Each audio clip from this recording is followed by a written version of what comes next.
अस्सलाम वालेकुम स्टूडेंट्स। आज हम स्टार्ट करते हैं बेसिक बायोकेमिस्ट्री का सब्जेक्ट। तो सबसे पहले हम देखते हैं इसका कंटेंट कि हमने कौन कौन से चैप्टर्स इसमें कवर करने हैं। तो इसमें बेसिक जो है वो आपके 10 मिनट्स हैं जो हम कंप्लीट करेंगे वन बाय वन। इसमें जो आपके मैक्रो मालिक्यूल्स आपने पढ़े होंगे, बायोलॉजिकल मालिक्यूल्स जिनको हम कहते हैं, carbohydrates, protein, lipids, vitamins, minerals, enzymes. ठीक है, ये हमारे बेसिक चैप्टर्स होंगे। इनके बारे में हम डिटेल में पढ़ेंगे, इनका स्ट्रक्चर कैसा होता है, इनके फंक्शंस क्या क्या होती हैं बॉडी के अंदर, और इनका मेटाबॉलिज्म क्या क्या होता है। ठीक है, तो ये बेसिक हमारे 9 से 10 चैप्टर्स हम पढ़ेंगे डिटेल में। ठीक है, तो यहाँ से अगर मैं आपको दिखाऊं कंटेंट में, पहला आपका जो यूनिट है वो है इंट्रोडक्शन के बारे में। इसमें हम देखेंगे कि कार्बोहाइड्रेट्स क्या हैं, लिपिड्स क्या हैं, प्रोटीन्स क्या हैं। उसके बाद हम देखेंगे वन बाय वन इन सब का मेटाबॉलिज्म। कार्बोहाइड्रेट्स का मेटाबॉलिज्म, इसमें कौन कौन से साइकिल्स हैं, कौन कौन से रिएक्शंस होते हैं। उसके बाद लिपिड्स का मेटाबॉलिज्म, इसमें भी डिफरेंट साइकिल्स हम पढ़ेंगे। और फिर प्रोटीन का स्ट्रक्चर भी और इसका मेटाबॉलिज्म भी। ठीक है, उसके बाद बाकी आपके जो विटामिन आ जाते हैं, इसमें हम इसकी टाइप्स पढ़ेंगे, कौन कौन सी टाइप्स होती हैं और इसके क्या क्या फंक्शंस होते हैं। इनकी एक्सेस हो जाए तो क्या क्या एबनॉर्मलिटीज हो सकती हैं, और इनकी डेफिशिएंसी से क्या क्या हो सकता है, ये हम पढ़ेंगे। उसके बाद इंजाइम्स, ये आपका मोस्ट इम्पोर्टेंट चैप्टर है, ये हम कवर करेंगे। और बाकी लास्ट पे आपका सेल, सेल स्ट्रक्चर क्या होता है, सेल के फंक्शंस क्या होते हैं, सेल के कौन कौन से कंपोनेंट्स होते हैं। और लास्ट पे है डीएनए एंड आरएनए, इसका स्ट्रक्चर और फंक्शंस। ठीक है, तो ये पूरा मैंने आपको कंटेंट दिखा दिया है। इसको हमने कवर करना है अपने पूरे सेमेस्टर में। तो आज हम स्टार्ट करते हैं इसका यूनिट नंबर 7, इंजाइम्स। ठीक है, इसमें हम क्या क्या देखेंगे, क्लासिफिकेशन, इसकी क्या क्या टाइप्स होती हैं, उसके बाद फंक्शंस क्या होते हैं, प्रॉपर्टीज क्या होती हैं इसकी, और रेगुलेशन एंड डायग्नोस्टिक सिग्निफिकेंस। ठीक है, इसमें जो मोस्ट इंपॉर्टेंट क्वेश्चन आता है इसका वो आता है डायग्नोस्टिक सिग्निफिकेंस में। ठीक है, ये हम पढ़ेंगे। उसके बाद ये किसकी इक्वेशन है, माइकलस मेंटन इक्वेशन। इसको हम मैथमेटिकल फॉर्म में भी देखेंगे और इसको, इसका ग्राफ भी देखेंगे, ये कैसे हमने इसको अंडरस्टैंड करना है। तो ये आपका पूरा कंटेंट है इंजाइम्स का। ये हम स्टार्ट करते हैं। अच्छा, इसकी जो रेफरेंस बुक मैंने आपको बताई भी थी जहाँ से हमने इसका कंटेंट कवर करना है, एक इसकी ये वाली बुक है फाइक अहमद की। ठीक है, इसका मोस्टली कंटेंट यहाँ से कवर हो जाएगा। और इसके अलावा एक और बुक है, ये इसकी मैंने पीडीएफ इसमें बनाई हुई है, तो वहाँ से भी आपको कवर करवा दूंगी। और जो हम वहाँ से पढ़ेंगे मैं आपको उसका पीडीएफ ग्रुप में भी शेयर कर दूंगी। ठीक है, ये फाइक अहमद की बुक है। और दूसरी इसकी बुक है गुरप्रीत की। ठीक है, ये मैंने यहाँ पे पीडीएफ बनाई हुई है, तो मैं आपको इसको लेक्चर के बाद ग्रुप में भी शेयर कर दूंगी। ये इसका कवर पेज है। ठीक है, गुरप्रीत कौर, यहाँ से भी हम मोस्टली कंटेंट इसका कवर करेंगे। तो हम स्टार्ट करते हैं। सबसे पहले इसको हम डिफाइन करते हैं, इंजाइम्स क्या होते हैं। अच्छा, अभी डेफिनेशन जो है वो तो सेम ही रहती है, चाहे आप यहाँ से कर लें चाहे आप दूसरी बुक से कर लें। ठीक है, तो दोनों दोनों से हम देख लेते हैं इसमें क्या इसको डिफाइन किया हुआ है।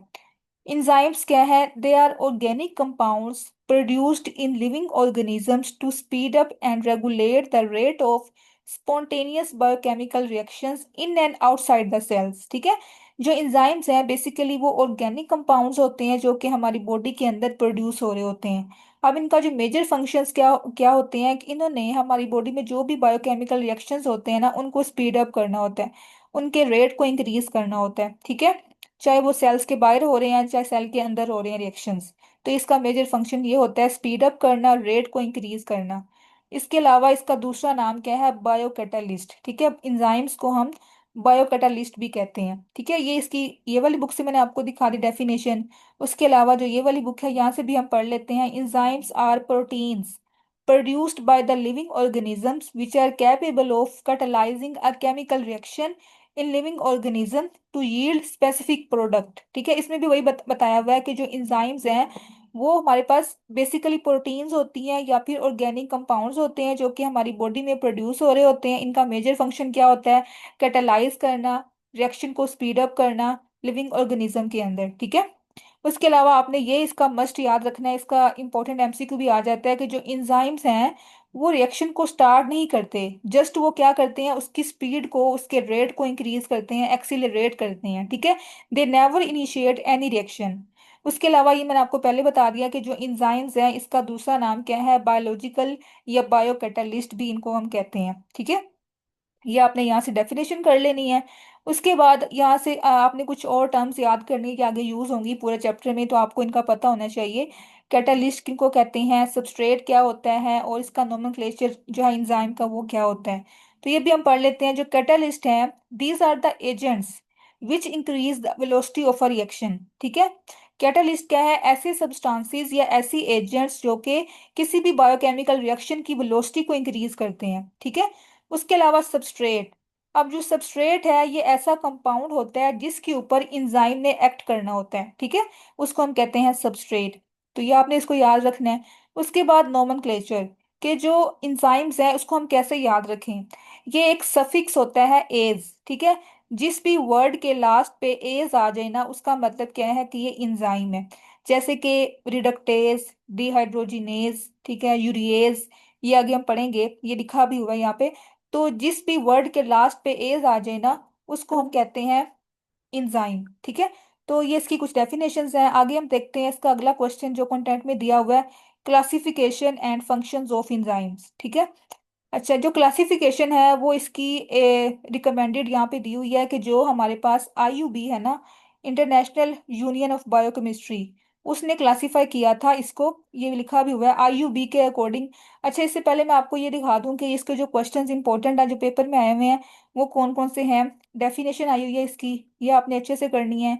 उसके बाद मैकेनिज्म ऑफ एक्शन, कि ये जो इंजाइम है वो किस तरह से सबस्ट्रेट पे जाके एक्ट करते हैं, इनका क्या क्या रिएक्शन होता है, और प्रोडक्ट कैसे बनती है। ठीक है, ये भी मैं आपको दिखाऊंगी डायग्राम के थ्रू। उसके बाद प्रॉपर्टीज क्या क्या होती हैं एंजाइम्स की, यह आया हुआ क्वेश्चन, प्रॉपर्टीज या करेक्टरिस्टिक्स। उसके बाद क्लासिफिकेशन ऑफ एंजाइम्स, ये मोस्ट इंपॉर्टेंट क्वेश्चन है इस चैप्टर का, और ये पूछा हुआ है बाय आईयूबी। ठीक है, international union of biochemistry system, इसने इसको क्लासिफाई किया था एंजाइम्स को। इसकी 6 कैटेगरीज हैं, ये हम आगे पढ़ते हैं। उसके बाद क्या क्वेश्चन आया हुआ है, give the earliest cardiac enzymes that will rise after infarction. ठीक है, जब मायोकार्डियल इन्फाक्शन होता है तो उसमें कौन कौन से इंजाइम्स हैं वो राइज करते हैं। ठीक है, उनका लेवल रेज होता है, तो ये भी हम पढ़ेंगे। ठीक है, उसके बाद क्या है, give therapeutic role of enzymes. ठीक है, तो इसके फंक्शंस क्या क्या होते हैं, क्या थेराप्यूटिक रोल्स होते हैं, ये भी हम देखेंगे। तो ये क्वेश्चन जो है वो मोस्ट इंपॉर्टेंट है, ये भी आपने अपनी बुक के ऊपर लिख लेने हैं।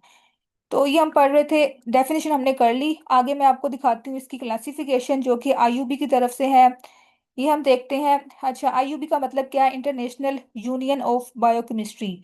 इसने हमें 6 क्लासेस दी थी इंजाइम्स की। ठीक है, इसको हम देखते हैं वन बाय वन। सबसे पहली क्लास कौन सी है, ऑक्सीडो रिडक्टेज। ठीक है, ऑक्सीडो रिडक्टेज ऐसे इंजाइम्स होते हैं जो कि ऑक्सीडेशन रिडक्शन रिएक्शंस में इन्वॉल्व होते हैं। ठीक है, which take part in transfer of electrons involving either oxidation और रिडक्शन रिएक्शंस। ठीक है, ये आपने याद रखना है, इसके नाम से शो हो रहा है ऑक्सीडो रिडक्टेज, मतलब कि ऑक्सीडेशन या फिर रिडक्शन दोनों में ये इंजाइम्स इन्वॉल्व होते हैं। अब यहाँ पे आपने एक एग्जांपल लाजमी करनी है। इसमें यहाँ पे 3 दी हुई हैं, सक्सिनेट डिहाइड्रोजिनेज, लैक्टेट डिहाइड्रोजिनेज, और अल्कोहल डिहाइड्रोजिनेज। ठीक है, ये इसकी 3 एग्जांपल्स हैं, इसमें से आप एक रिएक्शन कर सकते हैं, जैसे कि पायरोवेट। ठीक है, जो पायरोवेट है उसके ऊपर कौन सा एंजाइम एक्ट करता है, लैक्टेट डिहाइड्रोजिनेज। ठीक है, तो ये किस में कन्वर्ट कर देता है इसको, लैक्टिक एसिड में। ठीक है, अच्छा, अब आपने यहाँ से ये नोट करना है कि इसमें क्या हो रही है, ऑक्सीडेशन हो रही है। जैसे कि ऑक्सीडेशन क्या होता है, लॉस ऑफ हाइड्रोजन। ठीक है, तो इसमें NaDH2 जो है वो हाइड्रोजन को लॉस कर रहा है, तो किस में कन्वर्ट हो रहा है, NAD+ में। ठीक है, तो यहाँ पे अब ये कौन सा रिएक्शन हो रहा है, ऑक्सीडेशन रिएक्शन हो रहा है ना। तो ये एंजाइम किस में इन्वॉल्व है, ऑक्सीडेशन रिएक्शन में इन्वॉल्व है। तो इसका मतलब है ये किस कैटेगरी में आता है, ऑक्सीडो रिडक्टेज में आता है। ठीक है, ये आपने याद करना है। उसके बाद सेकंड कैटेगरी कौन सी है इसकी क्लासिफिकेशन की, ट्रांसफिरेजिस। ठीक है, अब जो ट्रांसफिरेजिस है इसका मेजर रोल क्या होता है, ये किस में पार्टिसिपेट करते हैं, they actively participate in group transfer reactions. ठीक है, ट्रांसफिरेज मतलब कि ट्रांसफर करना, ग्रुप को ट्रांसफर करना। ऐसे रिएक्शंस जिसमें जो ग्रुप्स होते हैं ना, जो अटैच होते हैं एंजाइम्स के साथ, उनको ये ट्रांसफर कर रहे होते हैं। ठीक है, तो इसी के नाम से इसका नाम है ट्रांसफिरेजिस एंजाइम्स। जैसे अब यहाँ पे एग्जांपल दी हुई है, transaminase, transaldolase, transketolase. ठीक है, अब ये क्या है कि जैसे अब इसका नाम है ना अमाइनेज, तो मतलब ये अमाइनो ग्रुप को ट्रांसफर करेगा। इसके बाद एल्डोलेज है तो ये एल्डिहाइड ग्रुप को ट्रांसफर करेगा। ठीक है, उसके बाद कीटोलेज, तो ये जो कीटोन ग्रुप है उसको ट्रांसफर करेगा। ठीक है, तो इस तरह से जो ग्रुप की ट्रांसफर में इन्वॉल्व होता है इंजाइम उसको हम कहते हैं ट्रांसफिरेज इंजाइम। ठीक है, उसके बाद ये इसका यहाँ पे रिएक्शन भी आप कर सकते हैं, जैसे ग्लूकोज और एटीपी जब ये मिलते हैं तो इसको कौन सा जो एंजाइम है इसको कन्वर्ट करता है ग्लूकोज, सॉरी हेक्सोकाइनेज जो है इसको कन्वर्ट कर देता है ग्लूकोज 6 फास्फेट में, ठीक है। अच्छा, अब इसमें क्या हो रहा है, यहाँ पे एक मिस्टेक है। जो ग्लूकोज है इसमें भी 6 कार्बन होती हैं, ये आपको पता है, और जो ग्लूकोज 6 फास्फेट है इसमें भी 6 कार्बन होती हैं। जस्ट यहाँ पे चेंज क्या आया है कि जो यहाँ पे एडिनोसिन ट्राई फास्फेट में एक फास्फेट जो है ना, ट्राई का मतलब क्या है, 3 फास्फेट है इसके इसके अंदर, ठीक है, एटीपी में। तो एक फास्फेट जो है वो ग्लूकोज के साथ जाके अटैच हो गया है, ग्लूकोज 6 जो कार्बन 6 है ना वहाँ पे, ठीक है। तो इसका मतलब है यहाँ से एक जो फास्फेट है वो ट्रांसफर हो गया ग्लूकोज के पास जाके अटैच हो गया, तो इसको हम कहेंगे ग्लूकोज 6 फास्फेट। तो ये क्या रह जाएगा, एडीपी रह जाएगा, ठीक है, मतलब कि एडिनोसिन डाईफास्फेट, क्योंकि एक तो निकल गया, वो इसके साथ अटैच हो गया, तो ये आपने यहाँ से इसको करेक्ट कर लेना है, यहाँ पे एडीपी आता है, ठीक है। तो ये इसकी एग्जांपल थी। उसके बाद थर्ड कैटेगरी कौन सी है, हाइड्रोलेसिस इंजाइम्स, ठीक है। हाइड्रोलेसिस इंजाइम्स, हाइड्रो का मतलब क्या है, वाटर, ठीक है, ये आपने याद रखना है। This group of enzyme causes addition of water molecule to a variety of bonds. इनका फंक्शन क्या होता है कि इसने किसी भी मॉलिक्यूल के साथ एडिशन ऑफ वाटर करनी होती है, ठीक है, उसमें वाटर की एडिशन करनी होती है। जैसे अब यहाँ पे एग्जांपल दी हुई है कि सुक्रोज है, इसमें जब वाटर की एडिशन होती है तो कौन सा एंजाइम वर्क करता है, सुक्रेज एंजाइम, ठीक है। जब सुक्रेज एंजाइम इसके ऊपर एक्ट करता है तो ये किस में कन्वर्ट कर देता है इसको, ग्लूकोज में और फ्रक्टोज में, ठीक है। ये इसका रिएक्शन हो गया। उसके बाद जो नेक्स्ट कैटेगरी है इसकी क्लासिफिकेशन में, लाइएजिस, ठीक है। लाइएजिस एंजाइम क्या करते हैं, ये ब्रेक डाउन करते हैं बॉन्ड्स की, ठीक है। They result in direct break down of different kinds of bond, like carbon carbon का बॉन्ड भी हो सकता है, इसको ये ब्रेक डाउन कर सकते हैं। उसके बाद कार्बन ऑक्सीजन का बॉन्ड हो सकता है, उसकी ये लाइसिस कर सकते हैं। उसके बाद कार्बन नाइट्रोजन का बॉन्ड, ठीक है। तो ये क्या करते हैं, जो बॉन्ड्स होते हैं ना डिफरेंट काइंड्स के, उसकी डायरेक्ट ब्रेक डाउन करते हैं, ठीक है। उसके बाद ये इसका और भी फंक्शन होते हैं, रिमूवल ऑफ ग्रुप। जैसे इसमें हमने कहा था कि जो ट्रांसफिरेजेस था उसमें ग्रुप ऐड हो रहा था ना, तो इसमें क्या है, रिमूवल ऑफ ग्रुप, ठीक है। इसमें जो है वो ग्रुप रिमूव करते हैं ये इंजाइम्स विदाउट हाइड्रोलिसिस। उसके बाद addition of group to double bonds, ठीक है, ये तीनों इनके फंक्शंस होते हैं। अब इसकी आपने एग्जांपल क्या करनी है, एल्डोलेज। एल्डोलेज क्या करता है, ये इस जो मॉलिक्यूल है इसको कन्वर्ट कर देता है, इसको ब्रेक डाउन कर देता है दो मॉलिक्यूल्स में, क्योंकि हमने पढ़ा ये क्या करता है, ब्रेक डाउन करता है डिफरेंट काइंड्स ऑफ बॉन्ड की, तो इसमें ब्रेक डाउन होके दो मॉलिक्यूल्स बन जाएंगे, ठीक है। जो फ्रक्टोज 1,6 बिस फास्फेट है ना, इसको एल्डोलेज जो है वो इसके ऊपर एक्ट करेगा, इसको ब्रेक डाउन कर देगा दो मॉलिक्यूल्स में, डाईहाइड्रोक्सी एसीटोन फास्फेट में और ग्लिसल्डिहाइड 3 फास्फेट में, ठीक है। ये इसकी एग्जांपल है। उसके बाद जो नेक्स्ट कैटेगरी है इसकी, आइसोमरेजिस, ठीक है। आइसोमरेजिस कौन से इंजाइम्स होते हैं, ये ऐसे इंजाइम्स हैं जो कि जो मॉलिक्यूल के अंदर एटम्स की अरेंजमेंट है ना उसको डिस्टर्ब कर देते हैं, उसको रीअरेंज करते हैं, ठीक है। मतलब कि जो उसका स्ट्रक्चर है वो थोड़ा सा डिस्टर्ब हो जाता है, लेकिन उसके अंदर जो मॉलिक्यूल्स है ना वो सेम ही रहते हैं। जैसे अब ये मैं आपको दिखाती हूँ, ग्लूकोज। जो ग्लूकोज है उसमें कितने कार्बन होते हैं, 6 कार्बन होते हैं, ये आपको पता है, ठीक है। लेकिन जो फ्रक्टोज है उसमें भी कितने कार्बन होते हैं, 6, ठीक है। तो मतलब कि इसमें जो मॉलिक्यूल्स हैं वो तो सेम ही हैं, ठीक है, कार्बन 6 है, इसमें भी कार्बन 6 है, लेकिन जो इसकी अरेंजमेंट है ना तो वो चेंज हो जाती है इसके अंदर, ठीक है। रीअरेंज कर देते हैं इसको, एटम्स की जो अरेंजमेंट है उसको ये थोड़ा चेंज कर देते हैं ये एंजाइम्स, तो इनको हम कहते हैं आइसोमरेजेस, ठीक है। जैसे अब क्या है कि इसमें जो फास्फोहेक्सोस आइसोमरेज जो है वो क्या करता है, ग्लूकोज 6 फास्फेट को फ्रुक्टोज 6 फास्फेट में कन्वर्ट कर देता है, ठीक है। ये इसकी एग्जाम्पल होगी। उसके बाद क्या है नेक्स्ट कैटेगरी, लाइगेजिस। लाइगेजिस क्या करते हैं, they catalysis the synthesis of different types of bond, ठीक है। अब ये आपने डिफरेंस याद करना है, अभी हमने पढ़ा था कि इसमें होती है लाइगेजिस में ब्रेकडाउन होती है बॉन्ड्स की, डिफरेंट काइंड्स ऑफ बॉन्ड की ब्रेकडाउन होती है, लेकिन जो लाइगेजिस हैं इसमें सिंथेसिस होती है, ठीक है। ये ऐसे एंजाइम्स हैं जो कि डिफरेंट टाइप्स ऑफ बॉन्ड को सिंथेसाइज करते हैं। इसमें कोई भी बॉन्ड आ सकता है, कार्बन कार्बन बॉन्ड भी बना सकते हैं ये, carbon nitrogen bond, carbon oxygen, carbon sulphur, ठीक है।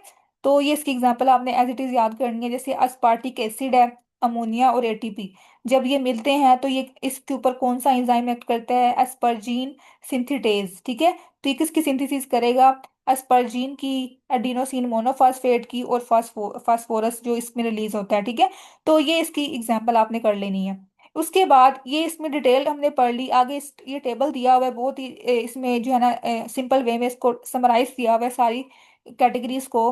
पहले इसमें बताया हुआ है क्लास कौन सी आपने करनी है, 6 क्लासेस पहले आपने लिस्ट करनी है। उसके बाद आपने बताना है कि इसमें जो इसकी डेफिनेशन जो है वो सिंपल एक लाइन में डिफाइन किया हुआ है कि ऑक्सीडो रिडक्टेज जो है वो इसमें क्या होता है। ये एंजाइम क्या अपना काम करते हैं, इसमें ट्रांसफर ऑफ इलेक्ट्रॉन्स होते हैं या फिर ऑक्सीडेशन रिडक्शन रिएक्शन होते हैं, ठीक है। इस तरह ये जो हमने पढ़ ली डेफिनेशन सारी आपने यहाँ पे लिख देनी है। उसके बाद साथ में आपने एक या दो एग्जाम्पल कर लेनी है, ठीक है। तो ये सारी इसको समराइज किया हुआ सारी टाइप्स को।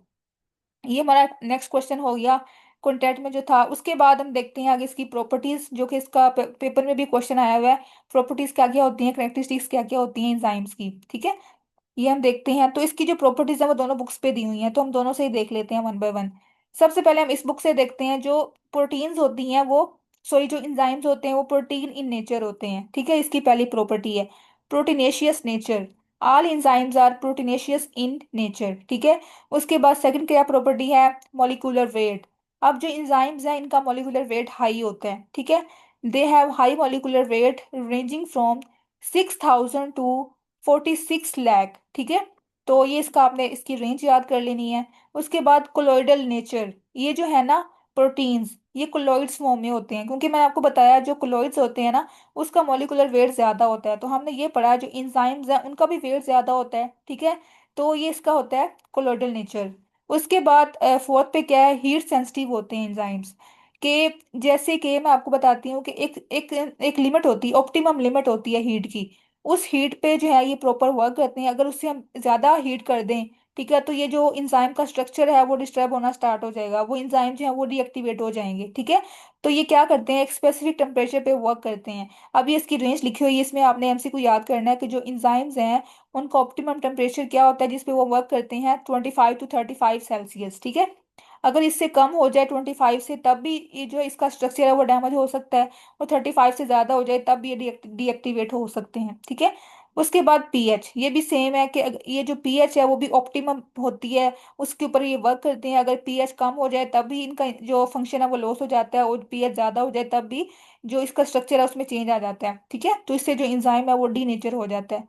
उसके बाद एफिशिएंसी। एफिशिएंसी में क्या बताया हुआ है कि जो रिएक्शंस जिन रिएक्शंस में इंजाइम्स इन्वॉल्व होते हैं ना वो ज्यादा एफिशिएंट होते हैं, ठीक है। ऐसे रिएक्शंस जिनको इंजाइम्स कैटालाइज कर रहे होते हैं वो 10⁻⁸ to 10⁻20 टाइम्स ज्यादा वो एफिशिएंट होते हैं, ठीक है। ये आपने याद रखना है। उसके बाद क्या है, स्पेसिफिसिटी। अब जो इंजाइम्स हैं वो हाईली स्पेसिफिक होते हैं। मतलब कि ये आगे मैं आपको दिखाती हूँ, जो इंजाइम है वो किसके साथ मिलता है, सबस्ट्रेट के साथ मिलता है, ठीक है। इन दोनों के साथ दोनों का आपस में रिएक्शन होता है तो क्या बनती है, प्रोडक्ट बनती है, ठीक है। तो जो इंजाइम है ना उसके ऊपर एक स्पेसिफिक साइट होती है जिसको हम कहते हैं एक्टिव साइट, ठीक है। उस साइट पे जाके सबस्ट्रेट ने अटैच होना होता है। तो ये हाईली स्पेसिफिक होते हैं। जब तक इसकी साइट के जैसा सबस्ट्रेट नहीं मिलता तब तक जो है वो आपस में इनका बॉन्ड नहीं बनेगा और आपस में रिएक्शन नहीं होगा, और प्रोडक्ट जो है वो नहीं बनेगी, ठीक है। तो ये हाईली स्पेसिफिक होते हैं अपने एक्शन में। उसके बाद क्या है कि आगे वही लिखा हुआ है कि जो इंजाइम, ये पूरा जो रिएक्शन होता है ना उसमें दो चीजें मिलती हैं आपस में, इंजाइम और सबस्ट्रेट। तो इंजाइम सबस्ट्रेट कॉम्प्लेक्स बनता है, उस कॉम्प्लेक्स के बाद जो है आगे जो प्रोडक्ट है वो बनती है, ठीक है। ये मैं आपको आगे आपको दिखाती हूँ। उसके बाद कुछ और मॉलिक्यूल्स होते हैं, कुछ और जो है ना वो फैक्टर्स होते हैं जो कि इसकी एक्टिवेशन में, इसकी इनहिबिशन में इनका रोल होता है। जो एक्टिवेट करते हैं ना, जो इसकी एक्टिविटी को ज़्यादा इन्हांस करते हैं उनको हम कहते हैं एक्टिवेटर्स, ठीक है। और जो इंजाइम की एक्टिविटी को इनहिबिट करते हैं उसको हम कहते हैं इनहिबिटर्स, ठीक है। तो अगर एक्टिवेटर्स होंगे तो उससे क्या होगा, एक्टिवेशन होगी इंजाइमेटिक रिएक्शन की। और जो इनहिबिटर्स हैं तो वो क्या करेंगे, उसके जो रिएक्शन हो रहा होता है इंजाइमेटिक रिएक्शन उसको ये इनहिबिट कर देंगे, ठीक है। तो ये हमारे पास क्या है, इसकी प्रॉपर्टीज हैं। ये मैंने आपको यहाँ से दिखा दी। अब मैं आपको यहाँ से दिखाऊं, जो फाइक अहमद की बुक है इस पे क्या दिया हुआ है, ऑलमोस्ट सेम ही है, कोई एक दो डिफरेंट हो सकती हैं वो आप इसमें ऐड कर सकते हैं, ठीक है। ये हमने पहले पढ़ ली, प्रोटीन इन नेचर होती हैं। उसके बाद ये रिएक्शन को स्टार्ट नहीं करती बल्कि ये जस्ट एक्सीलरेट करती हैं, उसको स्पीड अप करती हैं, ठीक है। उसके बाद यहाँ पे क्या लिखा हुआ है कि ये एनर्जी ऑफ एक्टिवेशन को रिड्यूस करती हैं, ठीक है। ये आपने ऐड कर देना है कि जब मैं आपको ये बताती हूँ कि जब रिएक्शन का जो रेट है वो ज्यादा हो जाएगा, ठीक है, तो जो एक्टिवेशन एनर्जी है वो ऑटोमेटिकली कम हो जाएगी, ठीक है। उसके बाद क्या है, ये आपको बताया मैंने कि इसकी स्पेसिफिक साइट होती है जिसको हम कहते हैं एक्टिव साइट। जो कि सबस्ट्रेट के साथ जाके अटैच होना होता है एंजाइम ने। उसके बाद ये हाईली स्पेसिफिक होते हैं। बाकी इस पे क्या हाईली एफिशिएंट होते हैं, जो कि ऐसे रिएक्शन जो एंजाइम catalyze कर रहे होते हैं वो हाईली एफिशिएंट होते हैं। उसके बाद इसमें वो एक्टिवेटर्स और इनहिबिटर्स वगैरह इन्वॉल्व होते हैं। तो ये इसकी वही सेम जो है ना प्रॉपर्टीज दी हुई हैं, ये आपने कर लेनी है। उसके बाद मैं आपको यहाँ से एक और चीज़ बता दिखा देती हूँ कि जो क्लासिफिकेशन है ना वो आपने हमेशा ड्रॉ करनी है सबसे पहले। इस तरह आपने चार्ट बनाना है, पहले फ्लो चार्ट, इसमें आपने सबको इनलिस्ट करना है, ठीक है, जो हमने 6 पढ़ी। उसके बाद आपने इसके अंदर जो जो एग्जाम्पल हमने पढ़ी वो आप दो दो दे सकते हैं, ठीक है। तो इस तरह एक अच्छा इम्पैक्ट आता है जब आप एग्जाम्स में इसको अटेम्प्ट करते हैं ना। तो पहले आपने इसको ड्रॉ करना है, उसके बाद आपने इसको आगे फर्दर डिस्क्राइब करना है और एक्सप्लेन करना है इसकी क्लासिफिकेशन को, ठीक है। ये हो गया क्वेश्चन हमारा प्रॉपर्टीज वाला भी। उसके बाद यहाँ पे कुछ और टर्म्स हैं, वो भी हम इधर से ही कर लेते हैं। को फैक्टर्स क्या होते हैं, को इंजाइम क्या होते हैं, होलो इंजाइम, एप्पो इंजाइम, ठीक है। ये कुछ डेफिनेशंस है, ये भी हम यहाँ से कर लेते हैं। ये आगे पढ़ेंगे तो जो है ना आपको समझ आ जानी चाहिए इसकी। पहले क्या है को फैक्टर्स। को फैक्टर क्या है, non protein inorganic substances which are required by the enzyme for their activity, ठीक है। जो इंजाइम्स हैं उनकी एक्टिविटी के लिए हमें चाहिए होते हैं कुछ फैक्टर्स, ठीक है। अब ये जो फैक्टर्स हैं वो नॉन प्रोटीन इन नेचर होते हैं। आपको पता है जो इंजाइम्स हैं वो क्या है, प्रोटीन इन नेचर हैं। तो जब ये नॉन प्रोटीन वाले सब्सटेंसेस इसके साथ अटैच होंगे, इनके साथ कंबाइन होंगे, तो उसकी जो एक्टिविटी है वो ज़्यादा इन्हांस हो जाएगी, ठीक है। अब इसकी एग्जांपल क्या है, जैसे कि इसमें ज़्यादातर जो है मेटल्स आ जाती हैं, आयरन है, जिंक और मैग्नीशियम। इनको हम कहते हैं को फैक्टर्स, ठीक है। ऐसे फैक्टर्स जो कि इंजाइम की एक्टिविटी को इन्हांस कर देते हैं, और ये हमेशा नॉन प्रोटीन इन नेचर होते हैं। ये आपने याद रखना है इसका एमसीक्यू, ठीक है। नॉन प्रोटीन और इनऑर्गेनिक सब्सटेंसेस होते हैं को फैक्टर्स। उसके बाद क्या है, they can not be dialysed out, ठीक है। इसका मतलब यह है कि इसको, अच्छा इसमें मैं आपको बता देती हूँ कि इसमें जो बॉन्ड होते हैं ना वो होता है कोवलेंट बॉन्ड होता है। ये स्ट्रांगली अटैच होते हैं प्रोटीन के साथ, सॉरी इंजाइम के साथ। को फैक्टर्स जो है इनका टाइटली बॉन्ड होता है इंजाइम्स के साथ, तो इनको हम इजीली सेपरेट नहीं कर सकते, इजीली डायलाइज्ड आउट नहीं कर सकते, ठीक है। इसका मतलब यहाँ पे है सेपरेट करना। उसके बाद जो है कोएंजाइम। अब जो कोएंजाइम है वो भी नॉन प्रोटीन होते हैं, लेकिन ये होते हैं ऑर्गेनिक सब्सटेंसेस, ठीक है। ये क्या थी, इनऑर्गेनिक, और जो कोएंजाइम है वो ऑर्गेनिक सब्सटेंसेस होती हैं जो कि चाहिए होती हैं इंजाइम्स की एक्टिविटी को इन्हांस करने के लिए, ठीक है। लेकिन they can be dialysed out, मतलब कि इसको हम सेपरेट कर सकते हैं इंजाइम को और को इंजाइम को, ठीक है। इनमें क्या होता है, जो बॉन्ड है वो लूज होता है, इतना टाइट नहीं होता, ठीक है। तो इसको हम डायलाइज्ड आउट या फिर सेपरेट कर सकते हैं, ठीक है। ये आपने याद रखना है। इसका ऊपर आप लिख भी सकते हैं कि इसमें लूज बॉन्ड होता है, इसमें टाइट बॉन्ड होता है आपस में, ठीक है। इंजाइम का और कोफैक्टर का, यहाँ पे को इंजाइम्स का और इंजाइम्स का, ठीक है। उसके बाद एग्जाम्पल आपने कर लेनी है कि इसमें कौन कौन सी आती हैं सब्सटेंसेस जिनको हम को इंजाइम्स कहते हैं, जैसे कि NAD, FAD और को इंजाइम ए, ठीक है। यहाँ पे आगे लिखा भी हुआ है कि इनकी क्या एब्रीवेशंस हैं। NAD का मतलब है nicotine amide adeno adenine dinucleotide, ठीक है। FAD भी आगे लिखा हुआ है फ्लेविन एडिनिन डाइन्यूक्लियोटाइड, ठीक है। तो ये आपने यहाँ से 2 से 3 एग्जाम्पल कर लेनी है को इंजाइम्स की, ठीक है। इसमें से ना एमसीक्यूज आते हैं कि कौन सा जो है वो इनऑर्गेनिक है, कौन सा ऑर्गेनिक है, कौन किस में टाइट बॉन्ड होता है, किस में लूज बॉन्ड होता है, ठीक है। तो आपने इसका कंसेप्ट याद रखना है। उसके बाद यहाँ पे एक और टर्म है एपो इंजाइम, ठीक है। जो एपो, अच्छा पहले मैं आपको बताती हूँ होलो इंजाइम, ठीक है। जो होलो इंजाइम है ना इसके 2 पार्ट्स होते हैं। एक होता है प्रोटीन पार्ट और एक होता है नॉन प्रोटीन पार्ट, ठीक है। जो प्रोटीन पार्ट होता है उसको हम कहते हैं एपो इंजाइम, ठीक है। यहाँ पे लिखा भी हुआ है it is the protein part of the holo enzyme. Holo enzyme जो हमारे पास एक कंप्लीट स्ट्रक्चर होता है एंजाइम का, ठीक है। इसमें प्रोटीन भी होती है और नॉन प्रोटीन पार्ट भी होता है। तो जो प्रोटीन पार्ट है उसको हम कहते हैं एपो एंजाइम, और जो नॉन प्रोटीन पार्ट है उसको हम कहते हैं को एंजाइम, ठीक है। ये हमने पहले पढ़ लिया को एंजाइम नॉन प्रोटीन पार्ट। तो ये आपने याद रखना है। ये इसकी थी कुछ टर्म्स, कुछ डेफिनेशंस, ये हमने कर ली। उसके बाद अब हम देखते हैं आगे फर्दर फैक्टर्स, ठीक है। फैक्टर्स अफेक्टिंग इंजाइम एक्टिविटी, ये भी इंपॉर्टेंट क्वेश्चन पेपर में आया हुआ है। ऐसे कौन कौन से फैक्टर्स हैं जो कि इंजाइम की एक्टिविटी पे अफेक्ट करते हैं, ये हम करते हैं दूसरी बुक से, वहाँ पे ज़्यादा अच्छा इनको एक्सप्लेन किया हुआ है और डायग्राम भी बनी हुई है, तो आपको वहाँ से ज़्यादा अच्छी समझ आ जाएगी, ठीक है। ये वाली बुक है इसकी। इसमें मोस्टली जो इसके फैक्टर्स हैं वही टेम्परेचर आ जाता है, पीएच आ जाती है, ठीक है। उसके बाद सबस्ट्रेट, ये यहाँ से हम स्टार्ट करते हैं। Factors affecting enzyme action. सबसे पहला फैक्टर क्या है, टेम्परेचर। ठीक है। ये हमने पहले पढ़ लिया कि जो इंजाइम्स हैं वो एक ऑप्टिमम टेम्परेचर पे वर्क करते हैं। अगर टेम्परेचर लो होगा तो तब भी इंजाइम इनएक्टिवेट हो जाएंगे। ठीक है, अगर टेम्परेचर जो है वो बियॉन्ड ऑप्टिमम लिमिट हो जाएगा, ज़्यादा हो जाएगा, अबव 40, तो उससे भी जो उसकी एक्टिविटी है वो डिस्टर्ब हो सकती है। ठीक है, ये इसका पहला फैक्टर है। उसके बाद क्या है, आगे ये टर्म आपने याद करनी है, डीनेचुरेशन क्या होता है कि जब जो इंजाइम का स्ट्रक्चर होता है ना वो डिस्टर्ब होना स्टार्ट हो जाता है, डिस्ट्रक्शन हो जाती है, तो उसको हम कहते हैं डीनेचुरेशन। ठीक है। उसके बाद जो है यहाँ पे इसकी वही बनाई हुई है डायग्राम कि ये हमारे पास जो है ऑप्टिमम लिमिट होती है। ये यहाँ पर टेम्परेचर को बताया हुआ है एक्स एक्सिस पे, और दूसरे वाई एक्सिस पे क्या है, उसकी स्पीड है। ठीक है, कि जो रिएक्शन है उसकी स्पीड या उसकी वेलोसिटी है। तो जैसे मैंने आपको बताया टेम्परेचर जो है वो एक लिमिट होती है, अगर ये इससे कम होगा तो भी क्या होगा कि उसकी जो एक्टिविटी है वो कम हो जाएगी, उसका जो स्पीड है वो कम हो जाएगी। ठीक है, और अगर इससे बियॉन्ड हो जाएगा तो तब भी उसकी एक्टिविटी डिस्टर्ब हो जाती है। ठीक है, तो हमने इस ऑप्टिमम टेम्परेचर में उसको रखना है, उसको इतना प्रोवाइड करना है। उसके बाद पीएच, जो पीएच है उसका भी वही सेम है कि हमने ऑप्टिमम पीएच में इसको जो है वो रखना होता है। जो इंजाइम है अगर उसकी पीएच कम होगी तब भी उसका जो फंक्शन है वो डिक्लाइन हो जाएगा, और अगर हाई होगी तो तब भी उसकी जो रिएक्शन, जो उसकी स्पीड है, जो उसका फंक्शन है वो लॉस हो जाएगा। ठीक है। उसके बाद टाइम, जो टाइम है इसका भी वही है कि जो एक स्पेसिफिक टाइम तक जो है इंजाइम क्या करते हैं, किसी भी रिएक्शन की स्पीड को इंक्रीज करते हैं। जब एक टाइम लिमिट गुजर जाती है उसके बाद उसका कोई फंक्शन नहीं होता, वो अपनी एक्टिविटी को स्टॉप कर देता है। ठीक है, जो इंजाइम है उसकी एक्टिविटी स्टॉप हो जाती है। ठीक है, एक स्पेसिफिक टाइम लिमिट के बाद।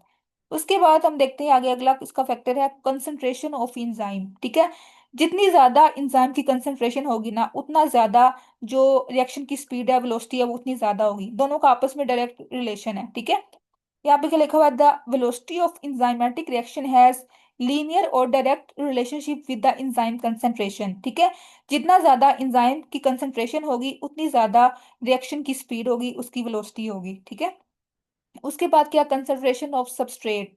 ठीक है, सबस्ट्रेट मैंने आपको बताया ऐसा कंपाउंड जिसके ऊपर इंजाइम ने एक्ट करना होता है। ठीक है, तो जब तक हमारे पास सबस्ट्रेट होगा तब उसके पास उसके ऊपर इंजाइम एक्ट करता रहेगा। जब सबस्ट्रेट खत्म हो जाएगा तो उसका फिर भी उसका उसने फिर किसके साथ जाके अटैच होना है, उसका फंक्शन ही खत्म हो जाएगा। ठीक है, तो ये भी आपस में क्या डायरेक्टली प्रोपोर्शनल है। जब हमारे पास सबस्ट्रेट ज्यादा होगा तो तब उसकी जो इंजाइम की एक्टिविटी है वो भी प्रॉपर होगी, और रिएक्शन की जो वेलोसिटी है, जो उसकी स्पीड है, वो भी इंक्रीज हो जाएगी। ठीक है। उसके बाद नेक्स्ट क्या है, कंसंट्रेशन ऑफ प्रोडक्ट। ठीक है, अच्छा ये मैं आपको दिखाती हूँ। मैंने आपको पहले रिएक्शन भी बताया था कि ये हमारे पास क्या है, इंजाइम। ठीक है, उसके बाद क्या है, सबस्ट्रेट। ये दोनों आपस में मिलते हैं तो क्या बनता है, इंजाइम सबस्ट्रेट कॉम्प्लेक्स बनता है। ठीक है, इंजाइम सबस्ट्रेट कॉम्प्लेक्स बनता है। उसके बाद क्या होता है, ये रिएक्शन होता है तो इसमें जो हमारी प्रोडक्ट है ना वो बन जाती है। ठीक है, जो प्रोडक्ट है वो बन जाती है और इंजाइम वैसे रिलीज हो जाता है। ठीक है, प्लस इंजाइम। तो अब इसमें क्या बताया हुआ है कि कंसंट्रेशन ऑफ प्रोडक्ट, जब हमारे पास प्रोडक्ट ज्यादा बन रही है, ठीक है, तो ऑटोमेटिकली जो इंजाइम है ना वो कम होना स्टार्ट हो जाएंगे। ठीक है, तो इन दोनों का आपस में इनवर्स रिलेशन है, ये आपने याद रखना है कि जब प्रोडक्ट ज्यादा होगी तो जो उसकी जो इंजाइम की एक्टिविटी है वो कम होना स्टार्ट हो जाएगी। ठीक है, यहाँ पे भी लिखा हुआ है increase in the concentration of the product the rate of reaction will decrease. ठीक है। उसके बाद क्या है, एक्टिवेटर्स। ये हमने पहले पढ़ लिया कि जो एक्टिवेटर्स होते हैं वो क्या करते हैं कि उसकी जो रिएक्शन होता है उसको एक्टिवेट करते हैं, उसको स्पीड अप करते हैं। ठीक है, उसके बाद इनहिबिटर्स, इनहिबिटर्स क्या करते हैं, उसको इनहिबिट कर देते हैं उसकी एक्टिविटी को। जो भी इंजाइम के रिएक्शंस हो रहे होते हैं ना, इंजाइमेटिक रिएक्शंस, उनकी स्पीड को लिमिट कर देते हैं, इनहिबिट कर देते हैं। इसकी एग्जांपल क्या है, साइनाइड्स, फ्लोराइड्स, कार्बन मोनोऑक्साइड। तो ये कुछ फैक्टर्स थे जो कि अफेक्ट करते हैं किसी भी इंजाइम की एक्टिविटी के ऊपर, ये आपने याद कर लेने। उसके बाद आगे हम देखें तो ये दो मॉडल्स आपने पहले पढ़े हुए हैं 9th 10th में। इसके दो मॉडल्स हैं, लॉक एंड की मॉडल और इंड्यूस्ड फिट मॉडल। ये जस्ट मैं आपको ओवरव्यू दे देती हूँ। लॉक एंड की मॉडल जो है वो किसने दिया था, एमिल फिशर ने दिया था, ये आपने एमसीक्यू याद करना है। और जो इंड्यूस्ड फिट मॉडल है वो किसने दिया था, कोस्टलैंड ने दिया था। ठीक है, ये आपने इसके एमसीक्यू याद कर लेने हैं। उसके बाद इसका जो बेसिक कंसेप्ट है वो आपको मैं बता देती हूँ, लॉक एंड की, इससे आपने याद रखना है कि जो हमारे पास इंजाइम है और सबस्ट्रेट है, इंजाइम की होती है एक स्पेसिफिक एक्टिव साइट। ठीक है, जैसे अब यहाँ पे एग्जांपल दी हुई है कि ये क्या है, हमारे पास इंजाइम है। ठीक है, जिसको हमने की बनाया हुआ है यहाँ पे। ठीक है, इसकी होती है स्पेसिफिक एक्टिव साइट, इसने अटैच होना होता है सबस्ट्रेट के साथ, ठीक है। ये लोक है, ये क्या है, सबस्ट्रेट है। ये दोनों आपस में मिलेंगे तो क्या बनेगा, इंजाइम सबस्ट्रेट कॉम्प्लेक्स बनेगा, ठीक है। इसके बाद जैसे ही रिएक्शन होगा आगे, तो जो इंजाइम है वो सेपरेट हो जाएगा और जो प्रोडक्ट है वो हमें मिल जाएगी, ठीक है। यहाँ पे लिखा भी हुआ है इंजाइम प्लस सबस्ट्रेट, तो क्या बनेगा, इंजाइम सबस्ट्रेट कॉम्प्लेक्स। उसके बाद इंजाइम और प्रोडक्ट हमें मिल जाएगी, ठीक है। तो ये पूरा रिएक्शन होता है एक। अब इसका मतलब क्या है कि जो लोक एंड की मॉडल है वो ये कहता है कि हर इंजाइम की एक स्पेसिफिक एक्टिव साइट होती है। अगर वो एक्टिव साइट जो है उसके साथ फिट होगी तो आगे रिएक्शन होगा, ठीक है। तो इसमें जो है वो हमने इसका याद रखना है लोक एंड की मॉडल में। आपने इस जैसे अब की है, जो की है, जो लॉक की होती है उसके साथ अटैच होगा ना लॉक, तभी वो खुलेगा। क्योंकि अगर हमने एक लॉक है उसकी की हमने उसको लगाई नहीं जो उसको लगती है, तो उसे जो है वो नहीं खुलेगा, ठीक है। तो मतलब कि हमारी प्रोडक्ट हमें नहीं मिलेगी, ठीक है। तो इसका आपने इसका कंसेप्ट याद रखना है। उसके बाद क्या, इंड्यूस्ड फिट मॉडल। ये क्या कहता है कि जो एक्टिव साइट है ना वो जो है ना वो मॉडिफाई हो सकती है। जैसे कि अब क्या है, ये हमारे पास इंजाइम है, ये सबस्ट्रेट है। इसकी एक्टिव साइट क्या है, ये वाली है, गोल है, ठीक है। लेकिन जो सबस्ट्रेट है उसकी क्या है, आगे जो साइड जहाँ पे इसने अटैच होना है वो ये वाली है, ट्राइंगुलर में है, ठीक है। तो जो एक्टिव साइट है वो इसको देख के अपने आप को मॉडिफाई कर लेगी, ठीक है, अपने आप को चेंज कर लेगी। ये मॉडल ये कहता है कि जो एक्टिव साइट है ना वो फ्लेक्सिबल होती है। जैसे सबस्ट्रेट की साइट होगी वैसे ही अपने आप को ये मॉडिफाई कर लेगा, उसके साथ जाके ये अटैच हो जाएगा और आगे रिएक्शन हो जाएगा, ठीक है। लेकिन ये क्या कहता है मॉडल, कि जो एक्टिव साइट है वो रिजिड होती है, उसको हम चेंज नहीं कर सकते। जैसे एक्टिव साइट होगी वैसे सबस्ट्रेट के साथ उसने अटैच होना है और आगे रिएक्शन हो जाना है, ठीक है। इसका मेजर डिफरेंस है। उसके बाद क्या है आगे, ये लेक्चर थोड़ा सा लंबा हो रहा है तो आगे जो इसका नेक्स्ट पोर्शन है हमारा, ये हम करेंगे नेक्स्ट लेक्चर में। यहाँ से हमारा रह गया ये वाली डायग्नोस्टिक सिग्निफिकेंस रह गई है, ये हम पढ़ेंगे। उसके बाद ये इक्वेशन, इसको हम डिटेल में पढ़ेंगे, ठीक है। तो आज का लेक्चर हमारा यहाँ तक था, इसको आपने अच्छे से रीड करना है दोनों बुक से। जो भी आपको समझ ना आए या कोई क्वेश्चन हो आपका तो आपने मुझसे ग्रुप में पूछ लेना है, ठीक है। ओके, अल्लाह हाफिज।